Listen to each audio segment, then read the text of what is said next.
Bismillahirrahmanirrahim. Saya berkali-kali belajar kitab hadis Bukhari, Muslim, mulai hadis sahih sampai sing dhaif, sampai setengah maudhu, sampai hadis enggak jelas. Mbok maudhu apa sahih. Tapi kata Imam Ghazali ngendikan begini dan saya percaya karena ini real nyata. Wa a'dhamu, sampai saya hafal karena makalah ini dikutip Abu Hasan Asy'adili. Semua ulama mengutip makalah ini. Wa a'dhamu ulumil Qur'an fi asma'ihi ta'ala. Jadi saka guru ilmune Quran namung setunggal ketika mensifati Allah saja, ada katanya saja. Lainnya itu karena menjelaskan manusia. Misalnya begini, ini contoh gitu, terutama kanca-kanca sing hafal Quran. Misalnya Allah hanya dawuh datar gitu. Wa huwal ladzi yuhyi wa yumiit. Wa huwa ta Allah wa alladzi dat yuhyi kang maringi urip sapa Allah, wa yumiitu lan maringi mati sapa Allah. Wa huwal ladzi yuhyi wa yumiit. Itu kalau orang-orang alim yang baca itu nangis. Nangisnya begini. Ketika sudah ada manusia begini, ada Mustafa, ada Ruhin, ada manusia-manusia ngeten. Terus kita akan bilang, manusia itu bisa urip nak nganggo jantung, nganggo paru-paru. Manusia itu bisa urip nak uteke gak remek, gak dikelingkes truk. Nak jantungnya, oke itu benar. Karena sudah kadung jadi begini. Tapi ini ilmu yang ditopang adat. Karena manusia ya sudah begini, maka hidupnya butuh jantung, butuh paru-paru. Tapi itu ilmu kesekian. Hakikate iku ra ilmu, iku hakikate ra ilmu. Yang kita lihat manusia urip itu butuh jantung, butuh paru-paru. Itu udah ilmu. Itu yang kita ketahui. Paham ya? Tapi nak hakikate ilmu namung setunggal. Allahu la ilaha illa huwal hayyul qayyum. Ya Allah iku sing dadi ilmu. Artinya ngene, ketika Allah gawe manusa saka pasir. Ora ana jantunge, ora ana paru-parune, ora ana unsur kehidupane. Pertama manusia diciptakan dari apa? Tanah kan? Tanah itu tidak ada jantungnya, tidak ada paru-parunya, tidak ada unsur kehidupannya. Tapi Allah bisa, wa huwal ladzi yuhyi. Karena Allah memang bisa menghidupkan. Nah, pentingnya ilmu ini penting nanti setelah kita mati jadi tanah. Kita tidak pernah janggal bagaimana Allah cara menghidupkan. Karena kita mensifati Allah bisa menghidupkan zaman kita berupa tanah. Maka Allah akan mudah lagi setelah kita jadi tanah, Allah ya akan mampu menghidupkan lagi. Lah, kita ini dididik orang kafir atau orang sekuler untuk percaya paru-paru, jantung, terus percayanya kenemen rendah. Suwe wong Islam diam-diam ya melok mamang pisan. Mosok wis mati suwi iso tangin nek carane piye lha iku musibah. Ana apa iku napa musibah. Lah saya itu berkenalan dengan jenengan hanya punya kepentingan itu supaya iman-iman yang faktor Allah itu hidup lagi. Ya iman-iman faktor Allah napa hidup lagi. Kita bilang kalau kita tidak makan mati itu yang kita ketahui, tapi itu udah ilmu. Kita nggak akan ngomong bisa hidup itu dengan paru-paru jantung, itu yang kita ketahui, tapi itu tidak ilmu. Yang benar-benar ilmu ya wa huwal ladzi yuhyi wa yumiit. Paham dengan maksudnya? Nah itu pentingnya kenal ulama. Nah, kalau kamu begitu berarti benar-benar mencintai Allah, karena Allah kamu zat yang super, yang luar biasa. Nah tapi nak nyifati Allah kayak wong awam, carane urip piye tanpa jantung? Udah karo kene nakoki pangeran. Ndak iso tenan Gusti jenengan kula urip tanpa napa? Pangeran kok takoki.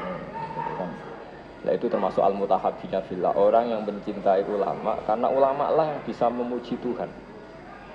Mane tiyang Yahudi, tiyang Nasrani dikritik Allah wa ma qadaruhu haqqan wa qadr.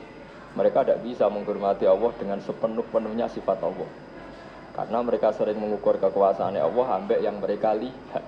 Nggih, ambek yang mereka napa? Lihat.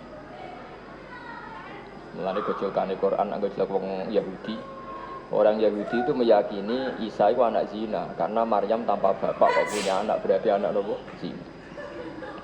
Terus cari pangeran anggo jelek wong Yahudi jarene cerdas pikir kok. Cara pangeran yo gampang, inna masalah Isa inta wahi kama salih nopo Adam.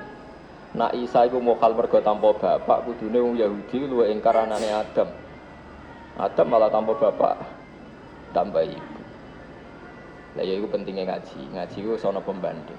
Jadi gue nak dewa-dewa yang Anda ketahui, Anda akan jadi kafir. Meskipun gak kafir yang terang-terangan, tapi kafir diam-diam. Perkara ini meragukan kekuasaannya Allah. Jadi kulane kan delok wong bingung. Aku nak ra umume wong jare ra pinter. Nak kaya umume wong dadi setengah kafir. Ya memang repot jadi ulama, tapi harus berani ngomong. Nah, itu tadi makanya Imam Ghazali bilang Quran ilmu tertinggi itu ketika hanya nyifati Allah. Kata wa huwal ladzi yuhyi wa yumiit. Allah bisa menghidupkan tanpa syarat. Wa yumit ya tanpa syarat. Jadi ya gitu. Misalnya begini bedanya ya. Saya bisa hidup kan karena makan, karena minum. Tapi orang Islam disuruh yakin ada makhluk Allah di sana yang kita tidak tahu, namanya malaikat. Itu hidupnya jutaan tahun tanpa makan, tanpa minum. Itu kalau ulama langsung tahu, kita dengan malaikat tidak ada bedanya. Artinya kalau Allah bikin Jibril butuh makan ya bisa. Kita dijadikan kayak malaikat tanpa makan, ya bisa. Karena ujung-ujungnya keputusan tertinggi, malaikat ra butuh mangan, ngono iku ya ora krana saktine malaikat, tapi krana kersane Allah. Kita digawe lemah ngene iki ya ora krana kita lemah, ya mergo kersane Allah. Itu disebut napa wa wallazi yuhyi wa yumiit. Iki kula suwun nggih dados sifate Allah sing paling dhuwur teng Quran niku napa? Ketika Allah nyebut sifate piyambak tanpa objek nggih, tanpa napa? Objek. Mulane ngendikane Kanjeng Nabi, a'dzamu ayatin fil Quran napa ayatul kursi. Mergo mboten nyebut napa objek, namung Allahu la ilaha illa huwal hayyul qayyum. Allah zat sing berdiri sendiri. Mungkin kula terusaken. Mun ngaji tafsir mungkin. Bismillahirrahmanirrahim. Bal qalu mislama qalal awwalun. Bal qalu balik padha ngucap sapa kufar mislama halis padane perkara kala kang ngucap sapa al awwaluna pira-pira wong dhisik. Kalau padha ngucap sapa wong dhisik, awaluna tegese wong dhisik kabeh aidza mitna ana ta nalikane mati sapa kita wa kunna lan ana sapa kita uturoben dadi lemah wa idzaman lan dadi balung. Mosok wong wis dadi lemah dadi balung wis ditimbun ning tanah, aina ana ta kita lamap usuna iku yektine den tangekno kita. Mosok wis dadi lemah dadi balung wong iso ditangekno. Iku omongane wong kafir. Wong kafir lali nak menusa asal usule saking napa? Lemah.